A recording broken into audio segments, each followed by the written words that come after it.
Bonjour à tous, aujourd'hui nous allons parler de l'entrepreneuriat, comme à peu près chaque semaine, mais plus particulièrement des entrepreneurs qui ont connu des échecs cuisants en ayant de très grandes ambitions. C'est un sujet que les youtubeurs abordent assez peu fréquemment, mais qui peuvent être très intéressants à étudier pour apprendre de nouvelles choses. L'entrepreneuriat est un des rares domaines où l'échec est bien vu et accepté. Beaucoup d'entrepreneurs se sont battus pour rendre l'échec acceptable et dans quelques situations souhaitables, mais donc on va voir aujourd'hui l'avis de ces entrepreneurs qui ont réellement échoué et qui n'ont pas réussi à se relever. On va commencer cette sélection avec le site internet pets.com. Pets.com est un site internet de vente d'articles pour animaux créé en 1998. L'entrepreneur à l'origine du projet est Greg McElmore. Son objectif était de créer un site de référence pour la vente de produits pour animaux sur internet. Pets.com attira très vite l'intérêt de grands investisseurs comme Amazon et Julie Wainwright. Grâce à l'argent des investisseurs, l'entreprise connut une croissance très rapide. Les dirigeants achetèrent de gigantesques entrepôts et investissèrent dans des infrastructures de logistique. Une campagne marketing de très grande envergure fut mise en place avec des publicités à la radio, à la télévision ou encore dans les journaux, dont notamment une publicité au Super Bowl qui coûta près de 1,2 million de dollars. Avec cette stratégie, l'avenir de l'entreprise semblait être tracé.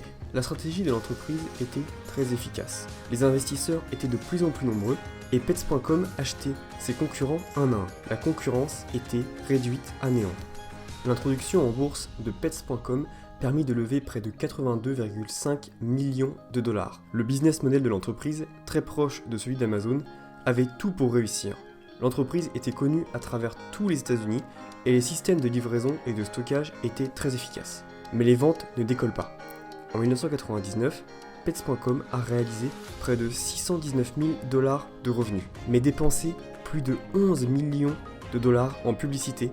Aussi étonnant que cela puisse paraître, l'entreprise vendait la quasi-totalité de ses produits à perte. Elle payait la marchandise plus cher qu'elle ne la vendait à ses clients. L'objectif était de rediriger les clients vers des produits plus rentables, mais cette stratégie ne fut pas efficace. L'échec de Pets.com peut s'expliquer pour plusieurs raisons.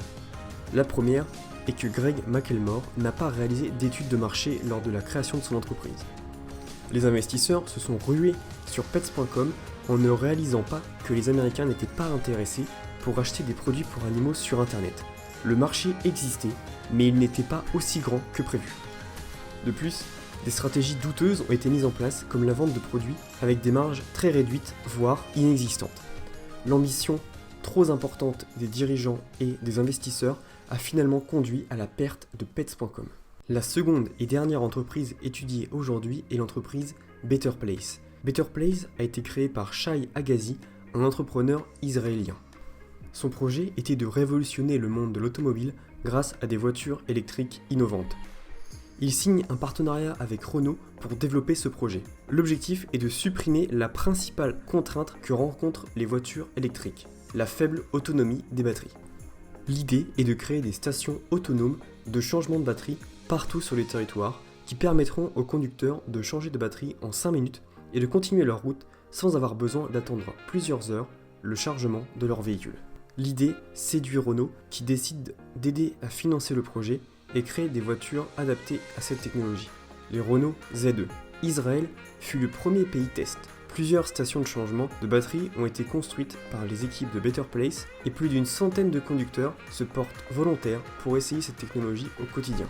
La technologie de Better Place est fonctionnelle et Shai Agassi promet à Renault de vendre 100 000 Renault ZE en Israël d'ici 2016.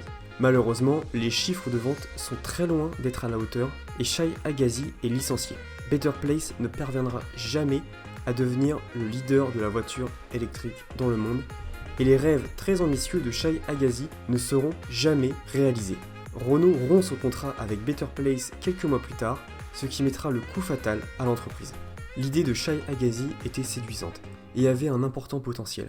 Malheureusement, les Israéliens, peu soucieux du réchauffement climatique et de l'environnement, n'ont pas accroché au projet. Better Place aurait peut-être pu avoir plus de succès dans un autre pays, dans une autre culture ou à une autre époque. Shai Agassi a complètement disparu des médias. Il n'y a aucune information accessible sur lui. Il ne semble pas qu'il soit revenu dans le monde de l'entrepreneuriat.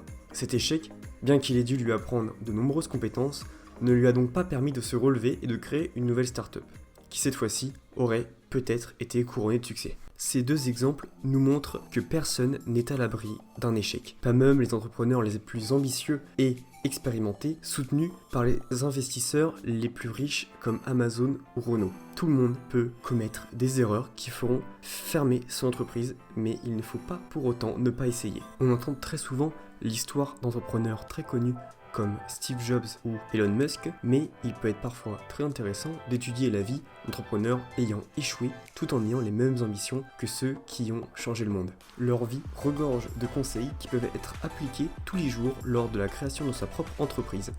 Nous espérons que cette vidéo vous a plu. N'hésitez pas à nous laisser un commentaire pour nous donner votre avis ou à nous laisser un like si vous avez aimé notre contenu. À la semaine prochaine.